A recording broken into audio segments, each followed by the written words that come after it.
এই চুড়িগুলো বর্তমানে খুব ট্রেন্ড চলছে আর এগুলো কিন্তু খুব চড়া দামে বিক্রিও হচ্ছে। সাধারণের পক্ষে কেনাও সম্ভব না, আর আমাদের মতন ক্রাফটাররা তো এত টাকা দিয়ে কিনবেও না।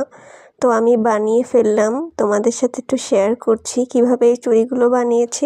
চুড়ির বক্স খুলতেই এই আঁচকাটা চুড়িগুলো পেয়ে গিয়েছি। এগুলো খুব আগের চুড়ি, মেলা থেকে কিনেছিলাম। ভাবলাম এটা দিয়ে কাজ সারবো, আর যেহেতু এখানে 4 পিস করে চুড়ির মাঝে মাঝে পড়ে, তো আমি 4টি নিয়ে নিয়েছি। এরপর কিছু ঘুঙুর নিয়ে নিয়েছি, এরপর নিয়ে নিয়েছি জাম্প রিং এবং ঝুলঝুরি।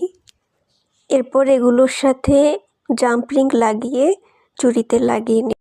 তো এই হচ্ছে চুড়ির ফাইনাল লুক। এখানে একটা কাজ করেছি, সেটা হচ্ছে যখন আমি জাম্প রিং দিয়ে দিয়েছিলাম চুড়িগুলো ঘুরছিল, তাই আমি জড়ি সুতো দিয়ে গিট দিয়ে গাম দিয়ে অ্যাটাচ করে দিয়েছি। চলো চুড়ির ফাইনাল লুক দেখা যাক।